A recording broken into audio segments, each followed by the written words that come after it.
dari anggota yang tidak banyak atau sedikit. Kira-kira kurang lebih 10 atau 20, tidak lebih dari segitu. Sebelum membahas tentang kepemimpinan dalam grup ini, saya ingin bertanya, Mister.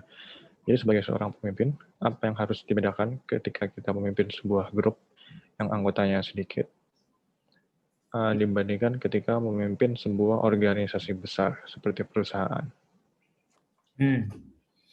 Kalau grup kecil kita lebih bisa intens ya, intensitasnya lebih kuat dan biasanya kita pakai model kepemimpinan family, kekeluargaan. Tapi kalau besar kita nggak bisa begitu. Mau nggak mau seperti ya tadi kemarin kita banyak standar ya kalau besar. Kalau kekeluargaan kadang-kadang karena bisa punya waktu lebih, jadi ya diobrolin aja kalau ada sesuatu case gitu kan.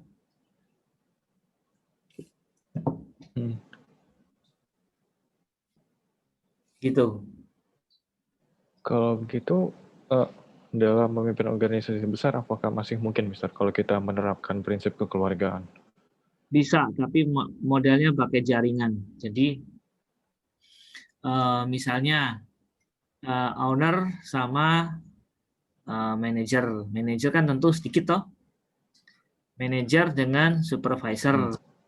Supervisor dengan kepala bagian. Nah gitu-gitu. Jadi modelnya model jaringan. Nggak bisa satu keluarga besar begitu banget, nggak bisa. Sulit. Ya model jaringan. Atau mungkin biasanya kalau pakai jaringan. Berarti kayak gini misalnya kan organisasi besar nih. Jadi dia punya apa ya? Subordinate. Jadi kayak ada bagian mungkin bagian konseling atau bagian apa dalam tiap departemen untuk menerapkan prinsip kekeluargaan gitu. Bisa nggak, Mister? Oh, satu departemen khusus untuk mengelola itu?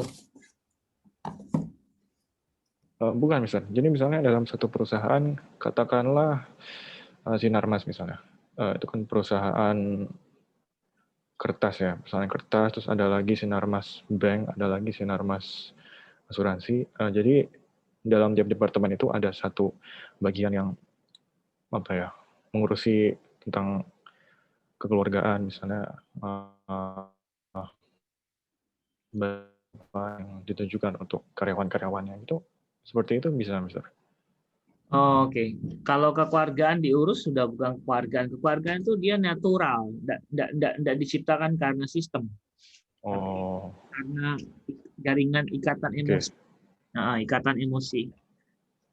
Kalau dia dibuat sistem gitu, sistem kekeluargaan istilahnya itu sudah kekeluargaan apa namanya artifisial, nggak semu, nggak asli. Nah, yang kita mau yang gimana? Kalau kita mau kekeluargaan yang asli, kita nggak bisa buat sistem kayak gitu. Memang nanti lebih kepada tadi modelnya menggunakan jaringan tadi. Setiap jaringan membina keluarga-keluarga kecil seperti nanti jadi RT, RW, kelurahan gitu loh. Nah, kelurahan itu kan nggak bisa semua keluarga bisa jadi keluarga kan gitu, enggak. Tapi ada satuan kecil namanya RT, seperti itu. Contohnya bisa pakai grup WA ya, Mister, misalnya. Nah, grup WA. Grup WA. Betul. Oke. Kalau gimana, Mister? Ya, betul. Betul. Freeze ya, kamu freeze? Enggak. Oke.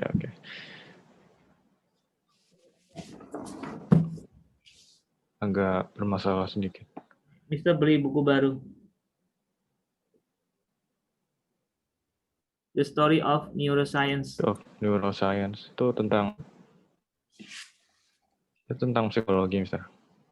Neuroscience itu tentang bagaimana otak bekerja sehingga kita muncul emosi, muncul mood, membuat kita jadi sehat atau membuat kita berpikiran negatif. Neuro itu kan saraf ya, Mister. Berarti mempelajari saraf. Ya, ilmu saraf. Jadi otak. Hmm. Itu termasuk kategorinya apa, Mister? Psikologi atau sains atau Psikologi dan ini medis. psikologi kan medis? Oh, oke. Boleh saya Lanjut, silakan. beli juga besok.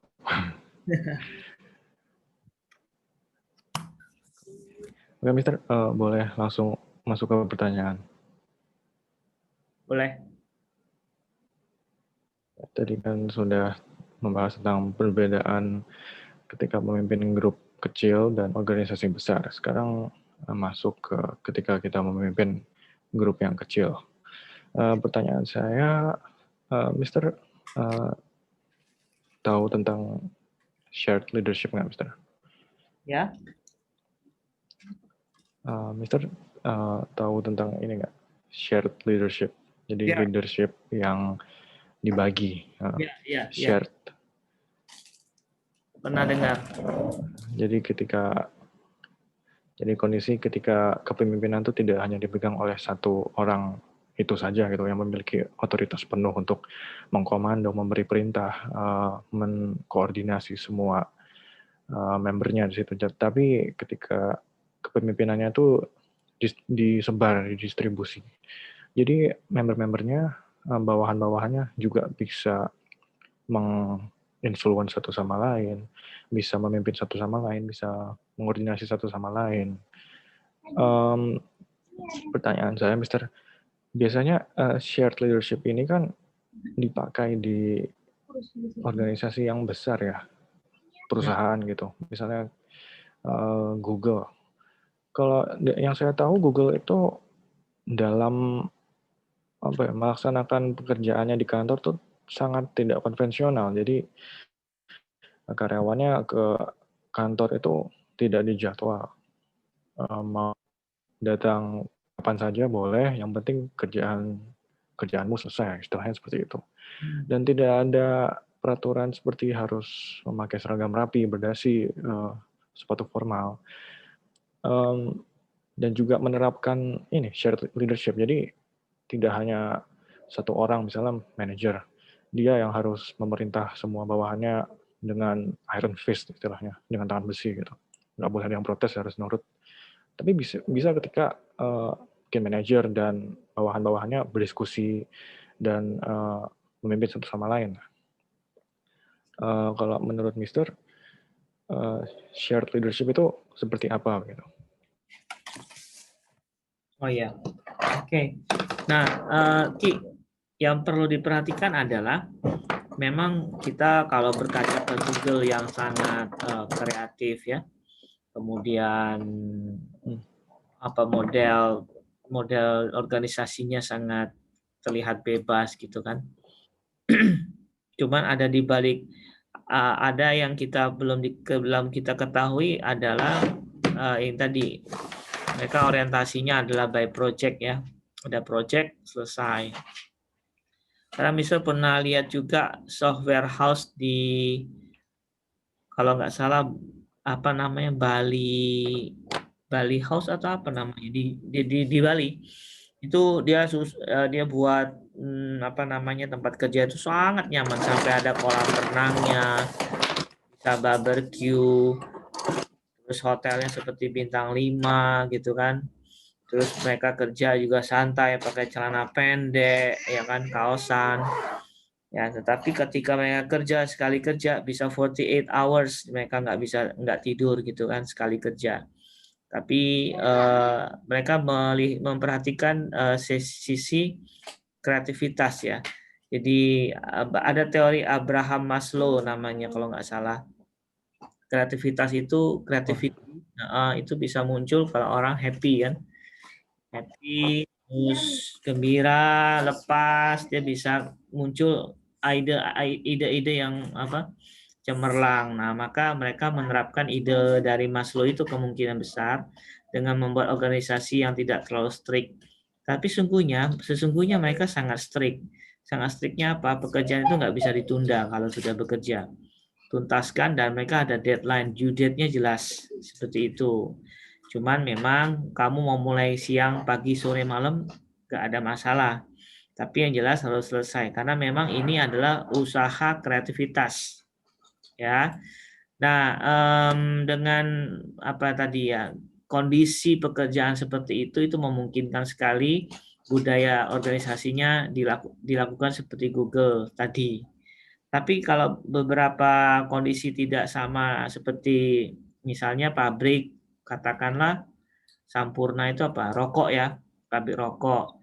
Itu kan dia nggak by project, ya kan dia by quantity product everyday-nya.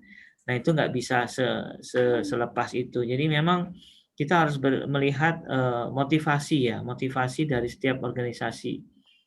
Ya, tidak bisa disamakan dan tidak bisa kita bilang Google is the best, Sampurna is not the best gitu, nggak bisa.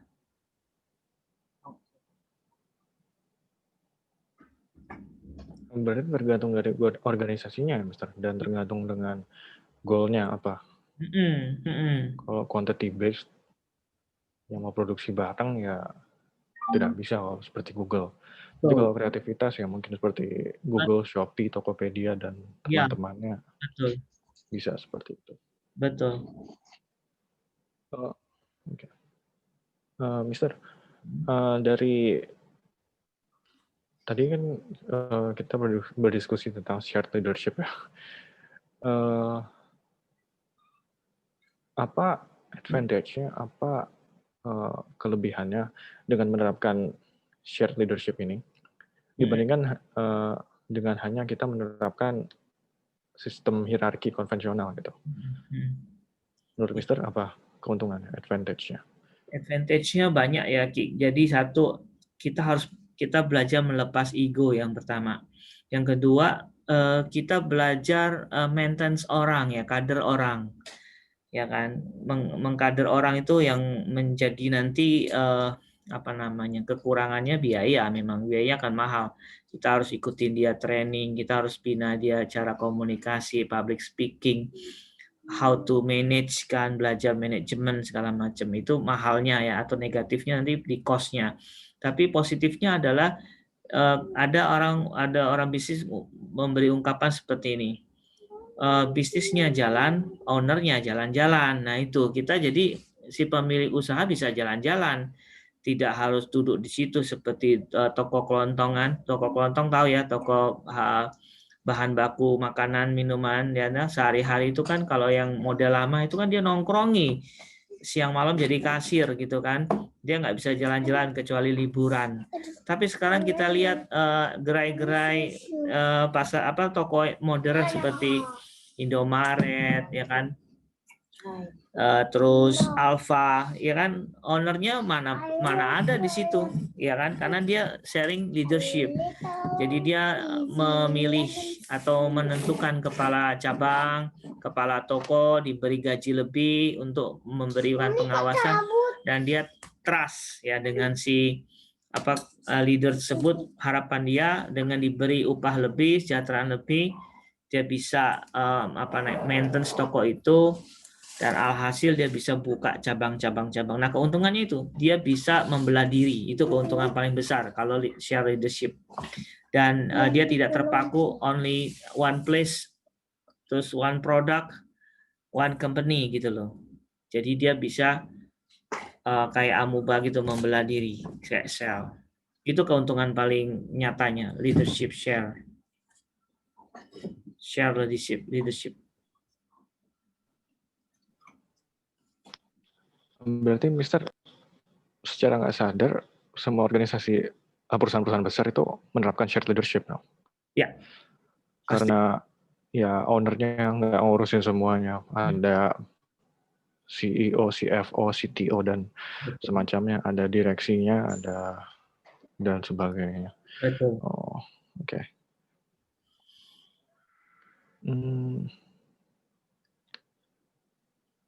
Oke, Mister. Boleh lanjut ke pertanyaan selanjutnya? Boleh. Oke. Mister, dalam sebuah grup kecil, bagaimana seorang leader dapat mengorganisir dan mengkoordinasi aktivitas-aktivitas member-membernya? Kalau grup kecil. Ya. Grup kecil atau besar untuk koordinasi itu biasanya mereka ada namanya regular meeting ya, atau ada weekly meeting, ada namanya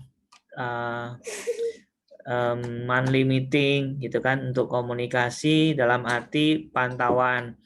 Ada juga mereka yang modelnya langsung ke poin-poin yang ada. Kalau dia kecil biasanya monitoringnya langsung ke poin-poin dikeliling dan observasi segala macam. Atau juga ada yang menerapkan self report gitu kan. Jadi setiap orang harus report kerjaannya setiap hari. Ada bank data, lalu si owner atau manager general manajernya ngecek, oh yang ini sudah ini, lalu dia nanti ambil sampling acak, lihat mana yang betul dilakukan atau tidak, seperti itu Ki. Jadi tetap harus ada regular meeting lah kalau mau kecil atau besar. Tapi kalau dia besar tentu regular meetingnya model jaringan tadi. Kalau dia kecil, regular meetingnya bisa melibatkan semua, seperti itu. Yang penting ketika meeting tidak ada yang usahanya tidak dihentikan gitu loh. Yang meeting itu adalah bagian ya tadi manajer atau supervisor.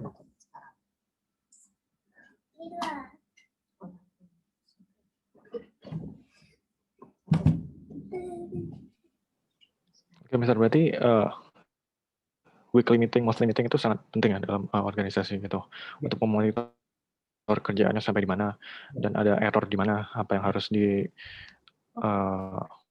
di-improve dan apa yang harus diperbaiki. Kalau dalam membagi tugasnya, misalnya katakanlah sebuah grup kecil terdiri dari 20 orang atau 10 orang. Bisa aja mungkin kondisinya dalam suatu kelas di sekolah atau suatu kelas di kuliah yang berarti pemimpinnya ketua kelas.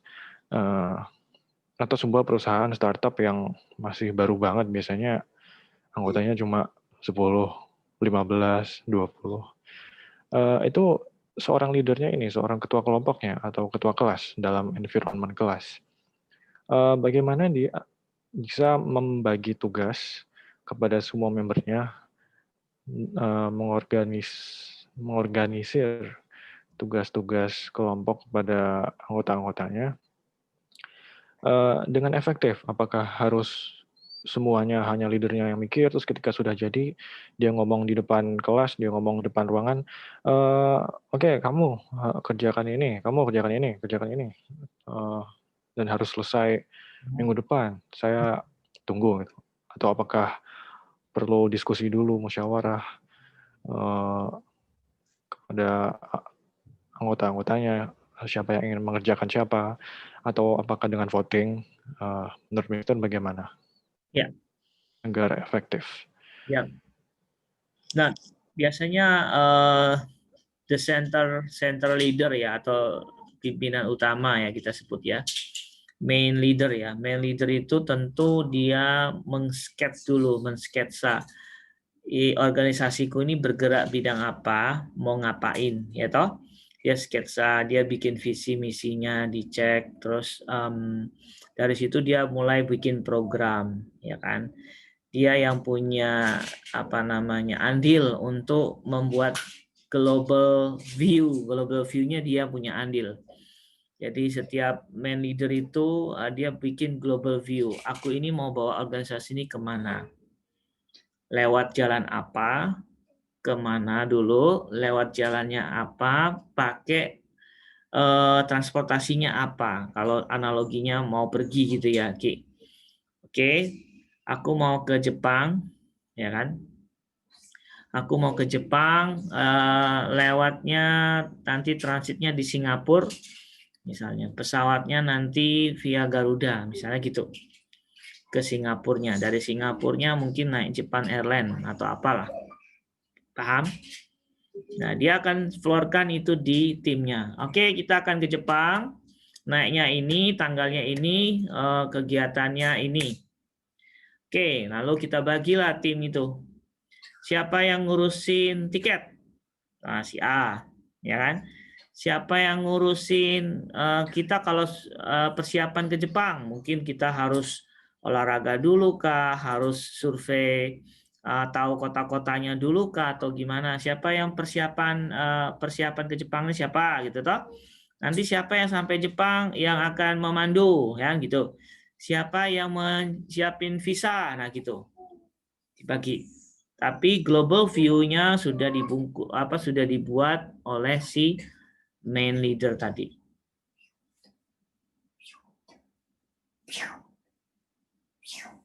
Oke, Mister. Kalau gitu, saya bisa menganalogikannya ketika dalam kampus atau dalam sekolah, biasanya ketika sekolah mengadakan event apa gitu, nanti dibagi ada tim dokumentasi, Ya, tim konsumsi, tim ya, acara, ya.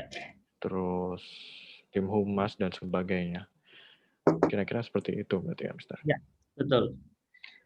Tetapi acara utamanya itu kan dibuat oleh tidak boleh diflorkan, Rifki. Misalnya saya pimpinan, saya florkan, ayo teman-teman kita mau kemana ya? Nah itu bukan pimpinan.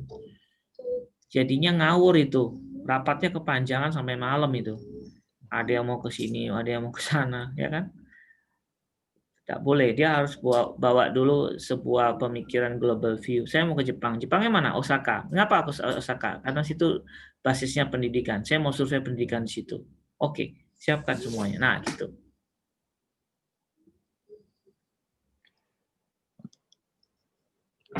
Berarti istilahnya harus ada ini ya, Mister, ada ide mentahnya dulu, ide baku yang mendasari ini. Dia Jadi mau ngapain, terus nanti tinggal. kita harus ada vision Oke. dulu bahwa rapat itu nggak boleh kosong. Soalnya sering kejadian ketika biasanya rapat informal sih, Mister, ya misalnya ada grup temen lah berapa 9 orang 7 orang misalnya ingin berlibur kemana, tapi yang pertama kali memulai pembicaraan dia hanya berkata ayo liburan, tapi mau kemana, dan akhirnya berhari-hari Nggak jadi. bingung mau kemana, akhirnya nggak jadi. Saya. Itu Ya, sering sekali itu, Mister. itu kelemahan main leadernya. Nggak bisa gitu. Teman-teman liburan kita 5 hari, bagusnya ke Karimun yuk. Ada yang mau ke Karimun? Ayo ikut. Nah gitu. Siapa yang mau bawa mobil? Bawa mobil atau kita sewa? Nah, kalau sewa sekian, kalau mau segini, ayo. Nah gitu. Itu leader. Paham ya? Oke, paham, Mister. Oke, Ya, itu oke. susahnya Mister dulu jadi kepala sekolah. Mikirin yang nggak pernah terpikirkan. Itu yang penting. Susahnya leader tuh situ. Mikirin yang nggak pernah terpikir. Kayak Bayangin. gimana, Mister? Ya, jadi misalnya kita bayangin, kita harus duduk diam, bayangin kamu lulus nanti jadi apa itu loh. Aku bayangin muridku Oh, bisa gini, bisa gini, bisa gini. Oke, kalau bisa gini, programnya gini, gini, gini. Nah gitu. Untuk 3 tahun ini kita siapkan anak kita supaya bisa ke sana, gini, gini, gini. Nah itu. Maka imajinasi harus kuat. jadi seorang leader itu berat ya, Mister. Ya, Responsibility-nya, tanggung jawabnya.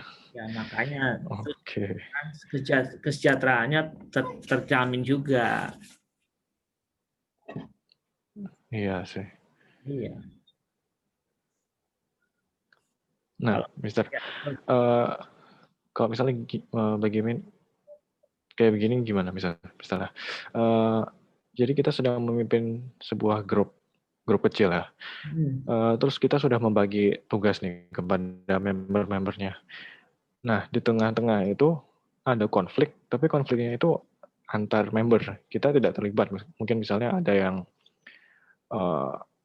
ya konflik, ada yang berantem karena kenapa gitu. Kita sebagai leader kan harus punya kewajiban menjembatani ya, Mister. ya, Uh, melerai lah istilahnya, terus ya. memberi jalan tengah, memberi solusi. Itu bagaimana, Mister, untuk seorang leader seperti itu? Baik. Jadi pengalaman Mister juga sekarang misalnya Mister memegang, kan dulu kan megang satu unit SMP atau SMA gitu kan. Sekarang kan Mister pegang TK TK atau sampai SMA kan. Terus ada tugas yang Mister berikan. Nah, salah satu unit menolak karena timnya di dalam tidak setuju dengan tugas yang diberikan Mister gitu toh. Ya ada konflik internal lah seperti itu. Ya, karena saya punya leader di unit itu kan, saya ada leader juga kan. Saya leader utama, ada leader-leader lagi di unit tersebut, betul? Nah, saya cuman bilang ya kita sebagai tim ya kita harus kerjasama. Tolong sampaikan kita harus kerjasama. Karena apa? Kalau kita tidak kerjasama, sekolah kita nggak bisa besar. Ya gini-gini aja. Tolong sampaikan itu. Dan saya tidak akan sampaikan langsung. Karena saya punya leader. Share leader kan. Jadi ada leader, kita harus akui dia ada dan beri dia tugas untuk menenangkan itu. Kalau kita punya leader, orang yang berkonflik itu di atasnya adalah ada leader yang menjadi bawahan kita, ya kan? Tapi kalau kita langsung, ya kan? Kalau kita langsung, case-nya misalnya Mister pegang SMA dulu, ada konflik antar guru misalnya gitu toh. Mister harus lihat dulu konfliknya ini berkaitan dengan pekerjaan atau berkaitan dengan personal. Nah, itu harus kita pisah. Kalau berkaitan dengan pekerjaan, saya selesaikan. Kalau personal, saya biarkan. Kenapa? Itu bukan ranah kita. Kita bekerja bukan ngurusin personal. Ya. Tapi kalau masalah pekerjaan dia konflik, ayo kita hadapi. Nah, personal kadang juga mengganggu pekerjaan. Masalahnya kan itu. Ya kan? Personal mengganggu pekerjaan. Kalau personal sampai mengganggu pekerjaan, saya panggil. Tapi kalau personal yang nggak mengganggu pekerjaan, saya abaikan. Itu urusan mereka berdua. Ya, jangan sampai dia pukul-pukulan aja di sekolah. Ya, mereka tidak senangan, ya sudah urusan mereka. Ya kan kita nggak bisa buat orang senang juga. Tetapi kalau itu mengganggu pekerjaan, ketika bekerja mereka nggak akur gara-gara itu, ya saya harus hadapi. Saya panggil. Ya kan, saya panggil langsung 2 orang itu. Pertama saya panggil satu-satu. Ingat, untuk menyelesaikan masalah paling efektif adalah dipanggil 4 mata. Ya, 4 mata, atau kalau bagus lagi kamu ambil satu saksi sebagai wakilmu menjadi saksi. Atau paling bagus lagi nggak ada saksi supaya orang itu ngomong dari hati ke hati, kamu di depan CCTV atau direkam oleh video. Izin dengan dia. Ini saya rekam ya untuk sebagai bukti. Izin aja, enggak saya share kok. Saya cuma jadi bukti. Karena dalam rapat 4 mata, kadang-kadang omongan kita dipelintir juga bisa. Karena nggak ada saksi. Ya, maka direkam. Kadang rekam sembunyi. Mereka misalnya nyalain sound recorder di HP, rekam tersembunyi. Jadi itu jadi saksi. Kalau dia ngemelintiri omongan kita ngomong ini ada saya, ada rekamannya. Itu satu. Hadapi satu-satu, lalu 2 orang itu diketemukan. Saya dengar si A ngomong gini. Saya dengar si B ngomong gini tentang kamu, si A. Oke, ada tidak sinkron. Yang mana yang betul? Yang mana yang pas? Oke. Sebagai orang dewasa tentu kita ingin selesaikan. Saya nggak mencari yang salah siapa, yang benar siapa. Saya ingin cari titik temu bahwa kita bekerja sama. Dan jangan bawa personal. Jangan kena personal kita. Jangan baper kita. Ya, tetap tegas, ada ikuti. Supaya tegas itu ikuti aturan main. SOP. Ya, ikuti SOP aja biar tegas. Jangan ikuti hati. Aduh, aku kasihan dengan dia nih. Dia dulu sering bantu aku ya. Nah, itu kaitannya sudah lain. Baper namanya. Oke. Nah, Mister, saya ingin tanya, contohnya persoalan personal yang bukan persoalan pekerjaan ini seperti apa, Mister? Oh, Mungkin misalnya, selain perkelahian ya, karena perkelahian kan ya. sering. Biasanya mereka satu kampus dulu pernah kenal, ketemu lagi di kerjaan, ada kaitan emosi lah, atau tetanggaan, atau satu komunitas agama, macam-macam lah. Yang jelas mereka pernah kenal sebelumnya. Ya, Nah, mungkin terus persoalan personalnya di sini apa, Mister? Ya, misalnya kalau yang belum nikah masalah cewek. Kalau yang udah nikah mungkin ada omongan yang nggak pas dengan apa waktu dia kunjungan ke rumahnya atau gimana. Ini macam-macam lah orang.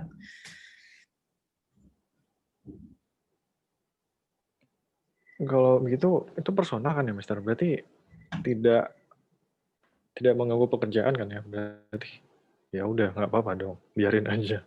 Biarin aja. Pas kerja mereka bisa gabung ya wis. Oke. Kan kita ini bukan bapak emaknya. Kita ini atasan kerjaannya toh, urusan organisasi nih. Iya, iya benar. Nah, kalau misalnya personal mengganggu pekerjaan, belum, maaf, Mister. Persoalan pekerjaan kan harus diselesaikan. Kalau contohnya persoalan pekerjaan ini seperti apa, Mister? Gimana? Tadi kan persoalan personal, Mister. Ya, betul. Kalau persoalan pekerjaan yang harus Ya. diselesaikan, itu seperti apa contohnya, Mister? Nah, masalah pekerjaan yang harus diselesaikan, ya kan? Jadi ketika dikasih tugas, ya berebutan tugas bisa atau berebutan untuk tidak mau melakukan. Padahal sudah dibagi tugasnya. Alasannya saling menyalahkan. Tadi tuh dia bilang dia mau bantu, tapi kok enggak, akhirnya saya biarkan dan akhirnya terbengkalai. Nah, gitu-gitulah. Saling menuduh.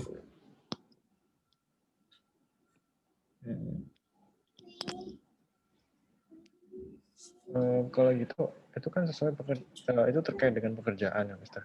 Ya. Berarti sangat memengaruhi tas organisasinya, bisa mengganggu. Jadi kalau tidak diselesaikan nanti tugasnya nggak selesai, terus apa yang mau diproduksi nggak jadi, berarti seperti itu kan, Mister. Ya, betul. Saya nangkap, Mister. Ya.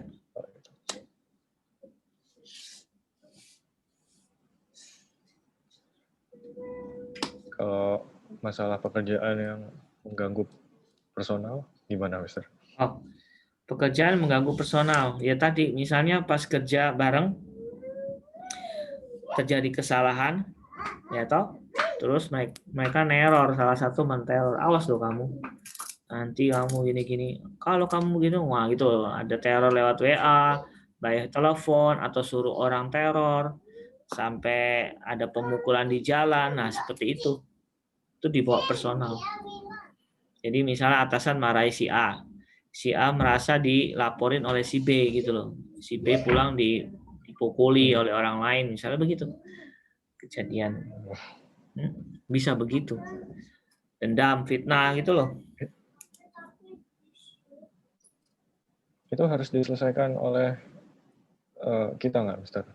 Kan itu sebenarnya cuma mereka yang terancam, perusahaannya nggak terancam, organisasi kita nggak terancam. Ya Jadi apakah betul. kita harus ikut campur? Ya tadi kalau tadi kan ketika dia dipukul segala macam dan dia laporan ke polisi misalnya, ternyata terdapat jejaknya memang pelakunya adalah si itu kan. Nah ini kan tidak sehat berarti. Nah itu. Tapi kalau di luar sana urusan mereka betul. Kita nggak usah urus. Tapi kalau sudah dia sangat berkaitan dengan kerjaan sekali lagi ya wes mau nggak mau diurus. Karena di peraturan pekerjaan juga kalau ada saling pemukulan kan dua-duanya dipecat. Karena kalau di pekerjaan ada yang mukul jangan bales, lapor aja. Yang mukul itu dipecat. Yang balas juga dipecat masalahnya. Terjadi namanya pemukulan, saling mukul gitu loh. Rugi. Iya, betul. Berarti kalau sudah masalahnya bisa mencemarkan reputasi organisasi istilahnya di mata publik itu harus ditangani. Karena nggak cuma mereka yang bermasalah yang terefek, tapi yang lainnya yang dalam organisasi itu juga terefek. Istilahnya seperti itu. Betul. Oke, Mister. Oke, Mister, saya nangkep. Boleh lanjut ke pertanyaan selanjutnya, Mister? Ya.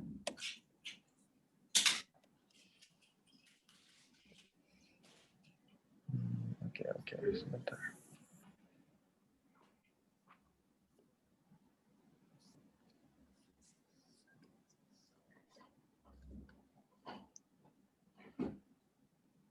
Nah, ya, Mister. Apa yang menyebabkan seorang leader, seorang pemimpin dapat tidak disukai, dibenci oleh member-membernya misalnya gitu. Dan ketika seorang pemimpin sudah dibenci, sudah tidak disukai oleh member-membernya, apa bahaya yang bisa muncul dari situ? Yang mungkin bisa membahayakan si leadernya sendiri atau membahayakan organisasinya. Ya. Oke. Nah, yang perlu kita perhatikan bahwa sebagai pemimpin tidak bisa menyenangkan semua orang. Ya, karena menyenangkan semua orang kadang-kadang itu membuat orang tersebut menjadi malas, menjadi tidak berkembang. Ya, karena ketika kita mengembangi orang atau memimpin orang untuk berkembang, itu rasanya nggak nyaman di awal. Ya kan? Ingat kalau kamu di sekolah digembleng, suruh bikin penelitian, suruh nulis segala macam, itu nggak nyaman. Ya kan? Dari nggak nyaman, ada yang akhirnya gerutu tapi jadi dilanjutkan, ada yang gerutu akhirnya jadi benci dan sebel. Gitu. Nah, jadi kata utama yang penting diperhatikan sebelum menjawab itu adalah jangan pernah bermimpi jadi pemimpin disenangi oleh bawahannya. Nggak pernah ada. Itu satu. Kedua, yang paling penting kalau dalam kepemimpinan kita, lapis satu atau ring satu, ring nol atau ya istilahnya ring nol, ring yang paling dekat dengan kita itu udah kita harus pastikan dia clear dari namanya baper tadi, bawa perasaan. Harus clear satu visi. Persis kayak menikah lah. Istri atau suami itu harus satu visi. Ya, kalau dia sebel harus dia sampaikan. Kalau dia nggak suka dia harus berani sampaikan.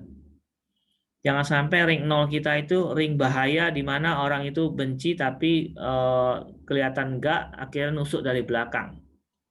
Musuh dalam selimut. Nah, ini nggak boleh. Ya, tapi kalau sudah ring 1, ring 2, ring 3 segala macam kita nggak bisa urus. Ya, yang paling penting tadi ada kode etik. Kalau ada pelanggaran dihukum, kena sanksi. Kalau dia kerjanya berprestasi kasih reward, udah gitu aja. Ya kan? Itu masalah benci dan segala macam. Lalu bagaimana supaya kita mengurangi kebencian di kalangan yang kita pimpin? Kita harus klarifikasi semua. Harus ngomong gentle di awal. Jelas tidak pekerjaan ini? Sulit tidak? Sulit. Oke, kalau sulit ayo kita uraikan bareng. Tugas pemimpin bukan bikin sulit pekerjaan lo ya. Tugas pemimpin itu mempermudah pekerjaan. Nah, tugas ada bawahan itu apa? Bawahan itu membantu, tangan kita kan cuma dua. Mata cuma dua, telinga dua. Nah, tugas mereka, tugasnya bawahan kita tuh memperbanyak tangan kaki kita. Supaya pekerjaan jadi ringan. Tapi kalau kehadiran pemimpin malah mempersulit pekerjaan, itu bukan pemimpin. Perusuh namanya. Gitu. Nah, supaya tidak muncul kebencian dari orang yang kita pimpin, kita harus klarifikasi. Kita harus ngomong di depan. Jika ada hal yang tidak senang, tidak pas, kalian boleh langsung sampaikan di sini. Tapi setelah keluar dari meeting ini, setelah keluar dari forum ini, kita adalah keluarga. Tidak ada lagi namanya hal-hal yang membuat kita saling curiga. Karena kita satu keluarga. Jelas, clear, clear. Jadi intinya jangan dimasukin hati, jangan dibawa perasaan. Iya, seperti Mister bilang kemarin, yang ownernya Disney itu bilang, don't take it personally.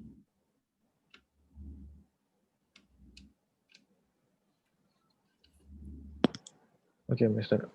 Kalau gitu misalnya kan tetap aja ada Mister pemimpin yang entah dibenci sama member-membernya yang tidak disukai. Nah, bahaya yang bisa timbul dari ini apa Mister? Mungkin buat si pemimpinnya sendiri dulu deh. Iya, ya kayak Bapak Presiden kita dimusuhin oleh rival-rivalnya, macam-macam tuh ancaman pastinya. Terus ancaman itu yang paling nggak enak itu ya tadi memfitnah. Fitnah itu bikin teror nggak enak terhadap reputasi, ya. Tapi kalau kita ambil simpel aja, jangan diambil hati ya kayak Bapak Jokowi kita kan cuek aja. Lu mau ngomong apa ngomong aja. Ya kan, asal jangan ganggu aku dalam arti ganggu fisik sampai istilahnya melukai, ya hadapi dengan hukum. Nah gitu.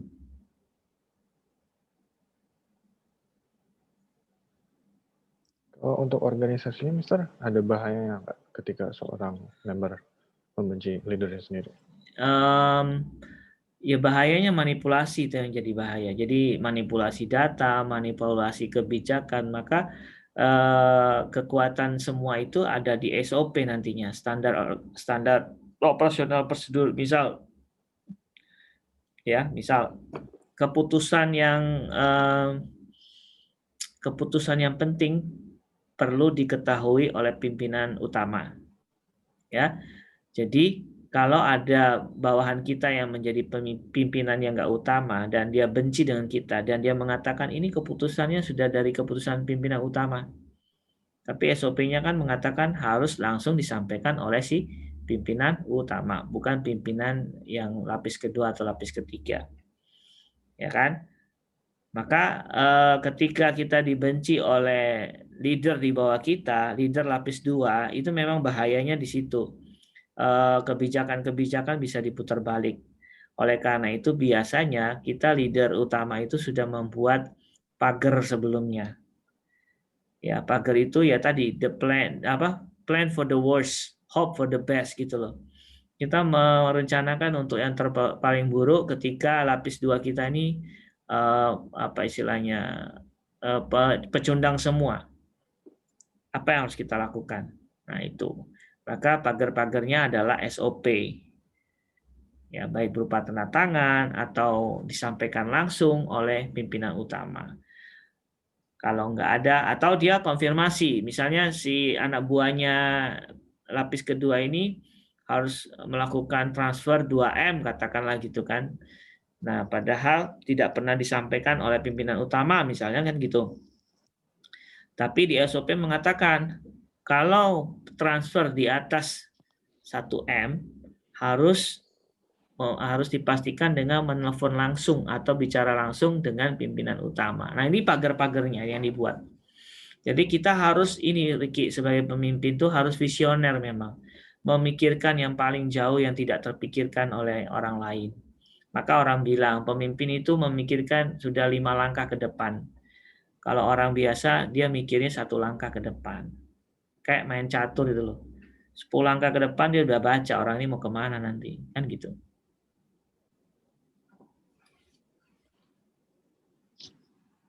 Oke, Mister. Saya ingin tanya, Mister.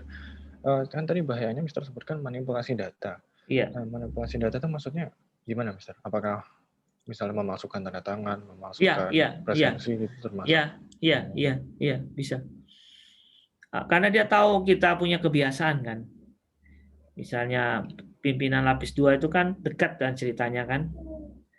Ya kan, ceritanya dekat pasti dia tahu apa aja kebiasaan kita, pola-pola kita. Nah, dia bisa manipulasi di situ. Oh, gitu. Iya. Oke, Mister, saya paham. Paham ya. Maka nanti kalau jadi pimpinan, jangan pernah kasih kunci utama itu ke 1 orang. Maksudnya apa? Rahasia perusahaanmu kamu harus, kalau kamu mau share ke lapis keduamu, bagikan ke katakan 5 sampai 10 orang. Jadi kalau 1 orang ingin mencelakai kamu, dia cuma tahu 1 kunci dan dia belum bisa buka ruangan kita semuanya. Ini analoginya gitu. Masih ada 9 kunci lagi yang dia harus kejar. Itu loh. Ya, jadi jangan trust 100% ke satu manusia, karena manusia itu rentan. Mungkin dia oke, tapi istrinya enggak nanti. Atau suaminya.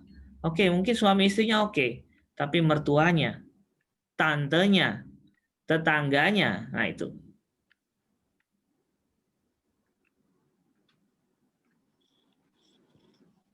Ya, ini berarti pemikiran visioner, Mister. Ya. Pemikiran sesuatu yang kelihatannya tidak bakal terjadi, tapi mungkin 5-10 langkah ke depan. Ya. Istilahnya seperti itu. Ya. SOP itu penting sekali, Mister. Penting. Standar operasional prosedur. Oke. Oke, Mister. Kalau begitu saya punya pertanyaan lagi. Kalau ada situasi seperti ini, gimana, Mister? Ini lebih ke membernya sih, lebih ke bawahannya, bukan ke leadernya. Oke. Ada seorang leader yang memberikan tugas, memberikan task yang tidak masuk akal misalnya, atau tidak mungkin dilakukan. Terus sebagai member, kita harus ngapain? Oke.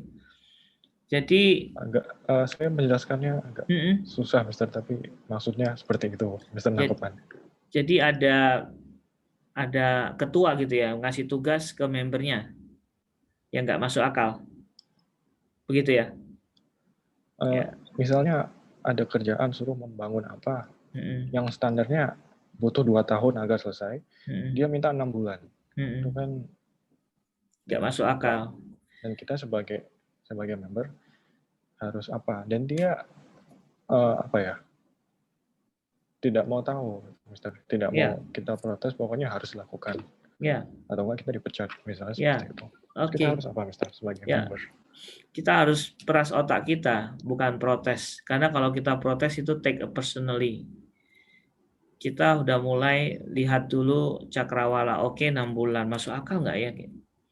Ya tentu mungkin dia uji coba kita satu. Kedua, mungkin nih orang pimpinan bisa kita bilang gila, ya kan? Bisa macam-macam lah kalau kita berpikir untuk menolak.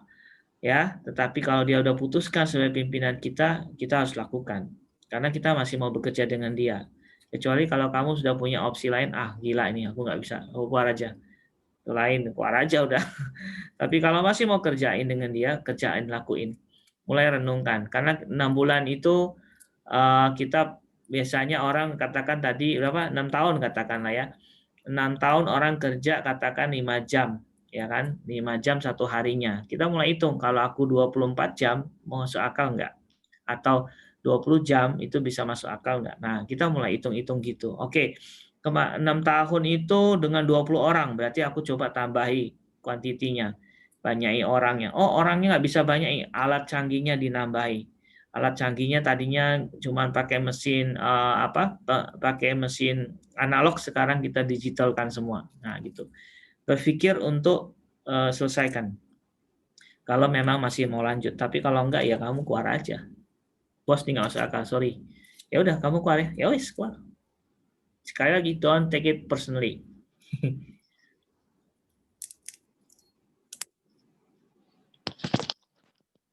Mister, kalau gitu bisa dibilang juga, sebenarnya kalau ada leader yang memberi tugas yang nggak masuk akal atau terlalu berat, berarti dia bukan leader yang benar istilahnya.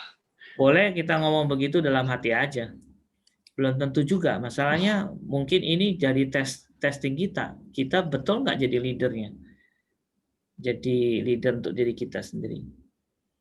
Tugas kita nggak ngejas orang. Tugas kita optimalkan diri kita. Oke, Mister. Saya nangkap. Oke. Nah, pertanyaan selanjutnya.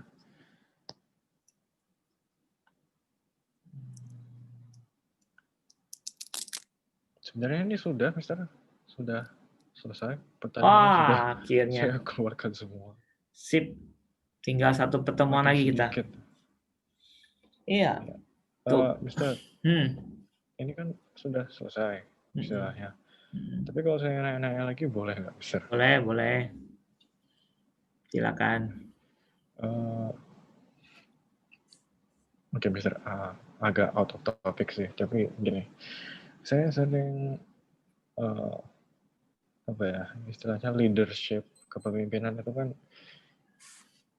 di dunia ini tuh kata yang istilahnya sangat diagungkan lah.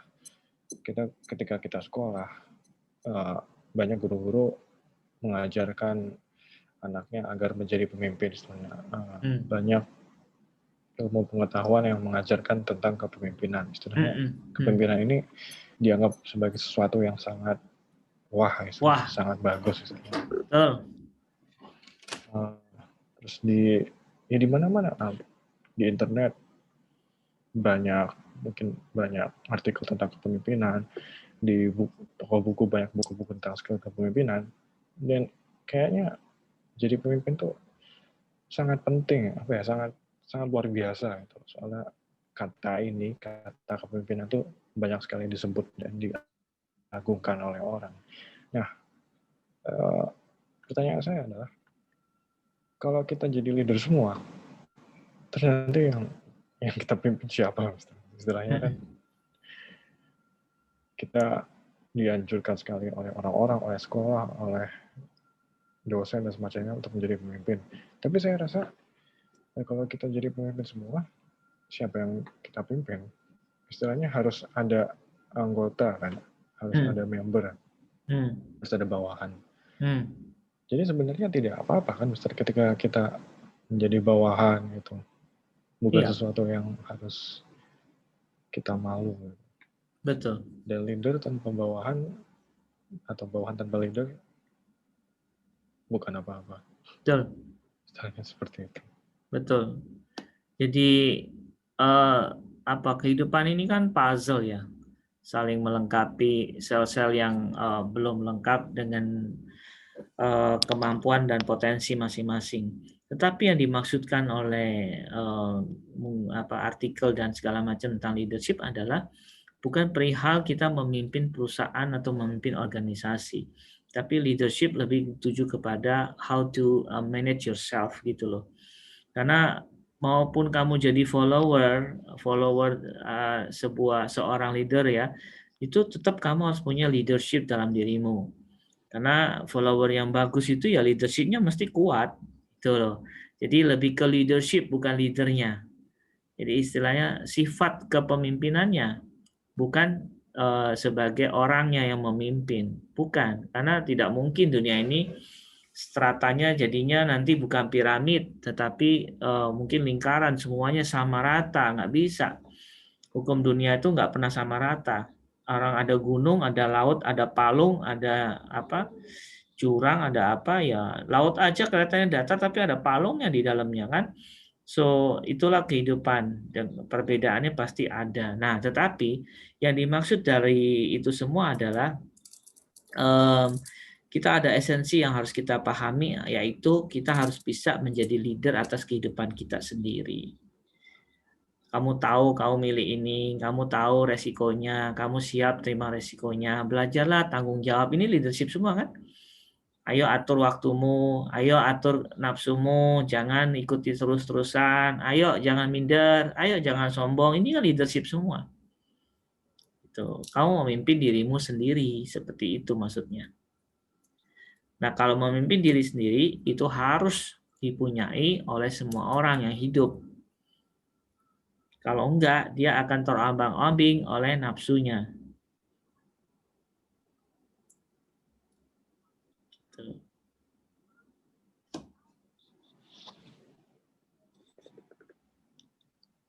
Oke, Mister. Paham lah? Saya nangkap. Paham. Saya masih ingin bertanya banyak, Mister, sebenarnya, tapi bingung bertanya apa. Yang penting kamu harus praktek, jadi tahu. Mister ngomong ini semua pengalaman. Nggak ada dari baca buku itu, enggak lah. Paling banyak pengalaman pribadi. Jadi yang tugasmu sekarang adalah apa yang kamu dengar dari saya, kamu rangkum, kamu baca, kamu praktekin. Nanti keindahannya itu dipraktek.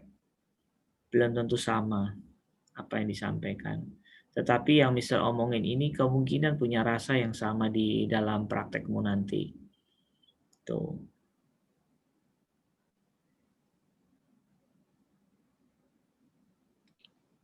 Harus nekat kalau kamu mau jadi pemimpin. Berarti sebenarnya kalau kita mau belajar tentang apapun itu, kepemimpinan atau skill apalah, manajemen atau apalah, itu sebenarnya guru yang paling baik pengalaman sendiri, bukan buku teks, bukan nasihat orang, tapi nggak bisa bilang gitu. Itu kita namanya dogmatis. there is no only only one gitu loh. Only one the truth itu nggak ada. Tidak ada namanya paling benar tuh nggak ada.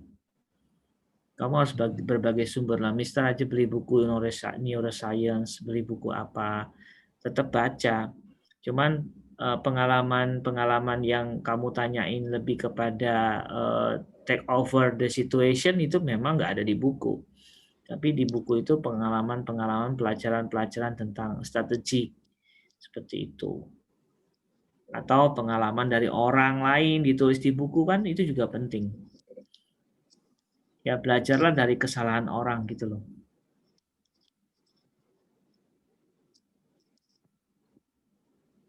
Oke, besar. Saya nangkap idenya. Jadi jangan sempit hidup itu. Jangan cuma bilang satu titik. Ini yang paling benar. Ya kita gila-gilaan ke satu titik itu. Tidak betul.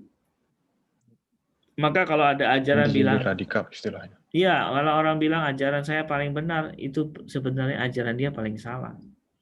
Karena ajaran paling benar nggak ada. Yang ada ajaran saling melengkapi. Ya tak? Ya, besar.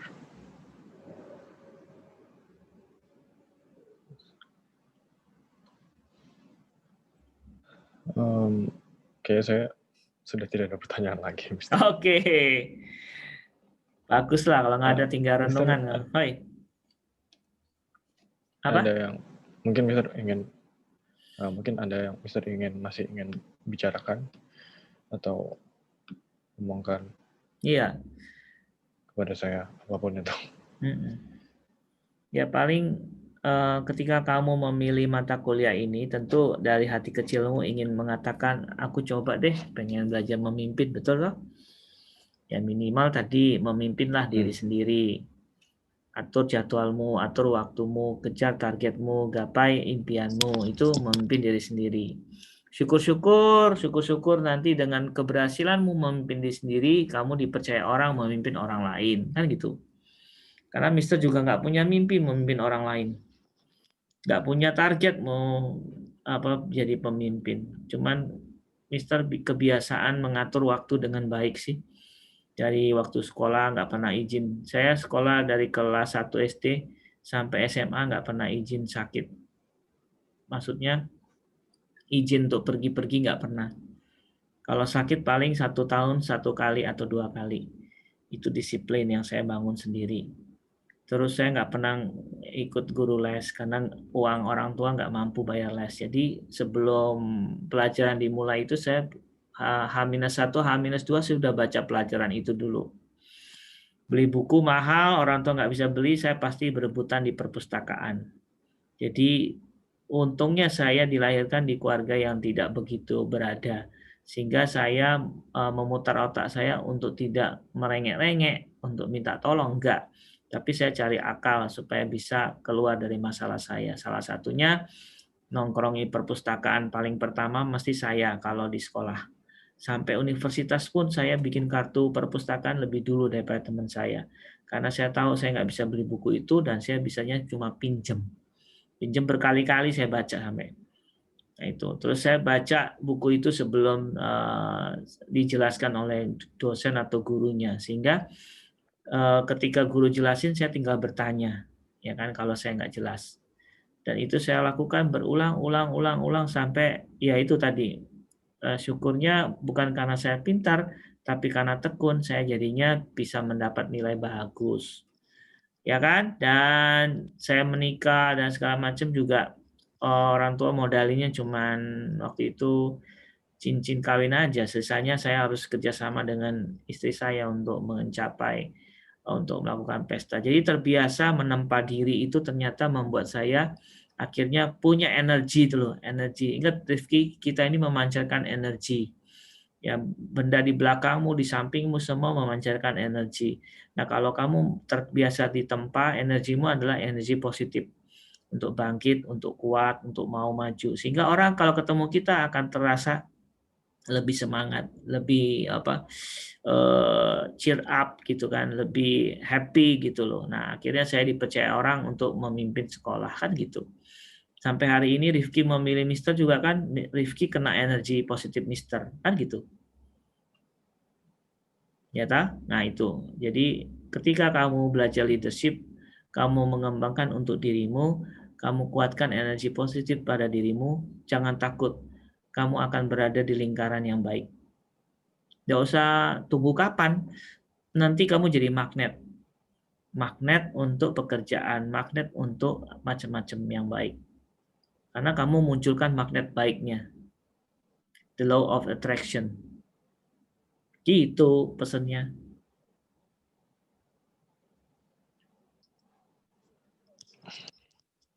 Oke, Mister. Nah, terima kasih atas pesannya. Ya, sip. Mister, saya boleh nanya satu hal Boleh. terakhir nggak? Ya. Bukan tentang leadership sih, lebih kayak ke cara mengatasi rasa malas. Jadi ini saya sendiri sih, Mister. Yang mungkin orang lain juga. Jadi ketika saya ada tugas atau saya ada pekerjaan apapun itu, pekerjaan sekolah atau pekerjaan yang lain, atau ketika ingin berolahraga misalnya, atau ingin beraktivitas sesimpel hanya memasak sarapan, itu saya sering merasa malas dan tidak bersemangat, padahal sudah direncanakan.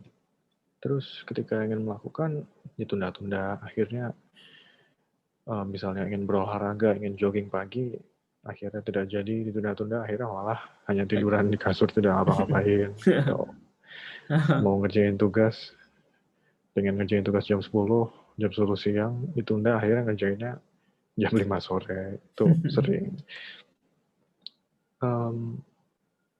Saya pengen gitu, menanggulangi rasa malas gitu agar bisa lebih produktif. Cuma yang pertama sulit, dan yang kedua, kemarin saya baca buku, Mister. Bukunya Mark Manson. Judulnya itu Bahasa Inggrisnya sebuah bahasa Inggrisnya, waduh, bahasa Inggrisnya kasar, Mister. Subtle Art of Not Giving. Bahasa Indonesianya sebuah seni untuk bersikap bodoh amat. Bukunya Oren. Mungkin Mister pendengar. Bodoh amat. Itu bukunya bagus. Dia menjelaskan kalau sebenarnya merasa malas itu bukan berarti kita seorang yang buruk, tapi berarti kita manusia. Gitu. Karena apa ya? Itu berarti kita ingin melakukan hal tersebut, tapi sebenarnya otak kita tidak terangsang, tidak tertarik untuk melakukan itu. Nah, dan jadi dia juga bilang, jadi malas itu sebenarnya wajar. Ya, nggak mungkin manusia itu rajin, pasti dalam suatu titik yang namanya malas, pernah namanya menunda-nunda. Ya pertanyaan saya cuma, ya mungkin saran Mister apa gitu, agar bisa menanggulangi rasa malas ini biar lebih produktif. Kalau saya pikirnya sih, mungkin yang pertama memaklumi dulu ya, memaafkan diri sendiri, memaklumi kalau saya malas itu ya sudah, nggak apa-apa lah, memang ya manusia natural. Tapi bagaimana agar tetap bisa meminimalisir rasa malas tersebut gitu, agar bisa tetap punya energi untuk melakukan sesuatu. Betul. Iya.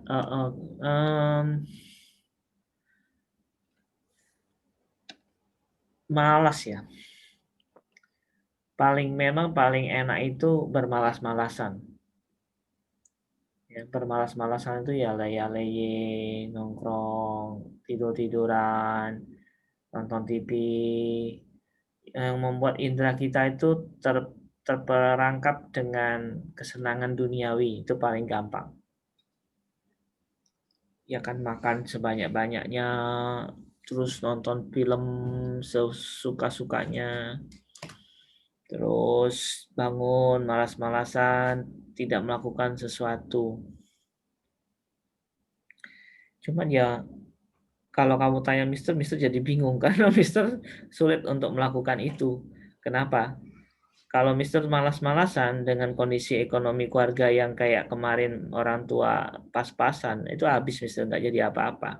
Pasti. Itu yang Mister alami. Maksudnya kondisi Mister beda sama Rifki. Jadi Mister dulu kalau males nilainya jelek, nggak bisa sekolah bagus, dalam arti sekolah negeri, habis sudah pasti nggak bisa biaya sekolah. Maka saya selalu lihat ke depan. Saya mau ngulangi sejarah keluarga saya atau saya mau upgrade kehidupan saya. Kalau saya mau upgrade, saya harus lebih. Kenapa? Semua bacaan orang sukses, dia itu mengupgrade kehidupannya dengan ya macam-macam. Tidak ada katanya dia bermalas-malasan dia jadi kaya raya. Dia akhirnya dapat harta benda turun dari langit. Itu kan dongeng. Maka kalau Mister pesan kamu cuma satu, kamu mau jadi apa? Mau kehidupanmu seperti apa?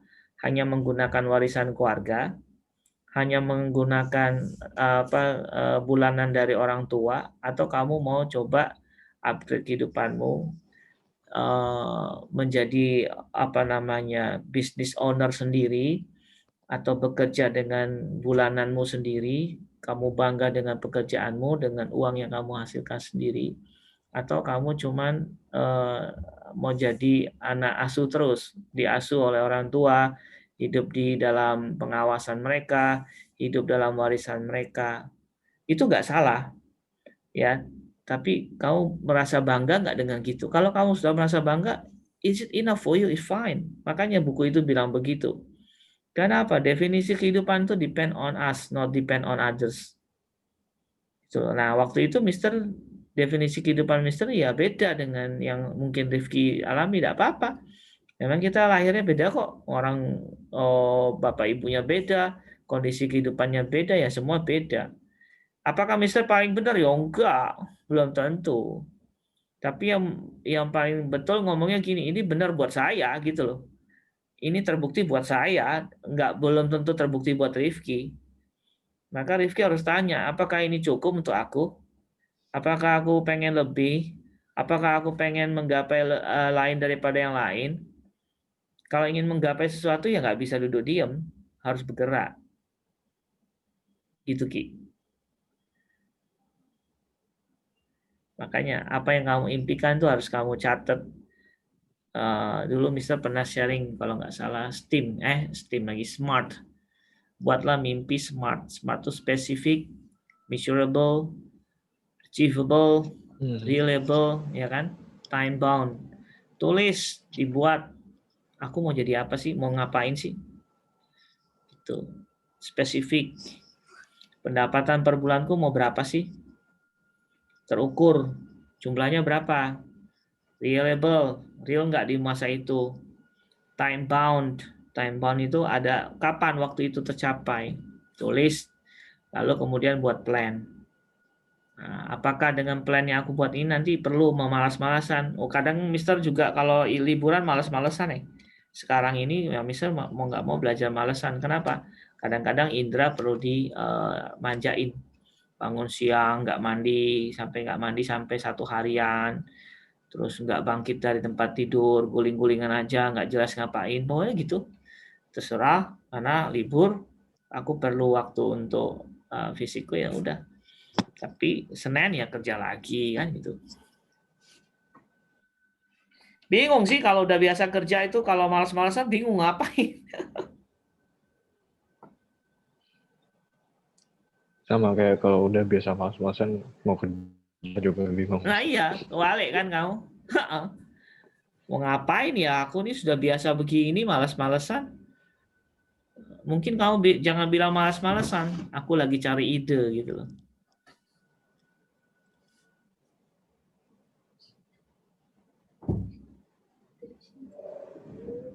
Gitu. So please define your life. Gimana? Kalau yang bisa saya pikirkan, kadang orang ya mohon maaf ya Mister, ada yang terlahir di keluarga yang mungkin materinya kurang berkecukupan sama ada yang materinya berlimpah berkecukupan. Itu kadang saya bukan lebih beruntung sih, tapi kayak lebih beruntung orang yang terlahir di keluarga yang ekonominya mungkin kurang berkecukupan, ekonominya mendesak gitu, karena ya dia nggak bisa ngapa-ngapain lagi, dipaksa sama situasi, mau nggak mau harus kerja keras, mau nggak mau harus mandiri menempa. Karena orang yang istilahnya lahir di keluarga yang udah terkecukupan, udah berlimpah, itu jadinya malah dia terlena, Mister. Jadi kayak, aku udah punya ini, aku tinggal minta duit sama bapak, aku tinggal ini gampang, terus ngapain kerja keras? Padahal sebenarnya ya nanti ketika kita sudah besar kan, istilahnya pertama nggak tahu orang tua hidup sampai kapan. Kalau harta istilahnya, kalau nggak dimasukin lagi, kalau nggak ada pemasukan lagi, lama-lama uang habis. Dan kayak nggak prepare gitu. Jadi malah orang yang besar di keluarga yang berkecukupan ini malah challenge-nya dia tuh sebenarnya lebih besar, ya, tantangannya lebih besar karena dia bisa terlena dengan istilahnya kekayaan yang dia punya pada saat itu. Dan ketika kalau kekayaannya udah habis, ya bingung harus ngapain. Betul. Menurut saya sih gitu aja, Mister. Ya, enggak juga. Enggak juga, Ki. Banyak juga yang terlena karena kekurangannya sampai hari ini masih mengemis, masih hidup di jalan. Kan banyak juga. Jadi itu semua tergantung kapan kita matangnya aja secara mental menurut Mister. Enggak ada hukumnya kalau dia keluarga kurang dia bisa bangkit, belum tentu. Kamu lihat aja di jalan. Mereka yang kurang dari mak bapaknya, engkongnya masih tinggal di jalan sampai hari ini, generasi ketiganya. Masih tidak punya pekerjaan yang jelas. Padahal mereka sudah ditempa sama kehidupan, tetapi kok masih begitu. Ya. Dan tapi juga ada orang yang terlahir di keluarga yang berada dan anaknya bisa lebih berada lagi. Misalnya keluarga Lim Xiaoliang, keluarga Hartono yang punya Jarum sama BCA sekarang. Itu generasi 2 loh sudah. Generasi 3-nya sudah disiapin. Ya kan? Keluarganya Sampurna sudah generasi berapa itu? Sinarma sudah generasi berapa itu? Ya kan? Ada kan? So it's not about the condition of our life, tapi it's about our when we can understand about our condition. The enlightenment itu loh, pencerahan itu momennya nggak tahu kapan. Yang penting tadi kamu banyak baca, banyak dengar, banyak merenung. Nanti lama-lama kamu dapat titikmu sendiri.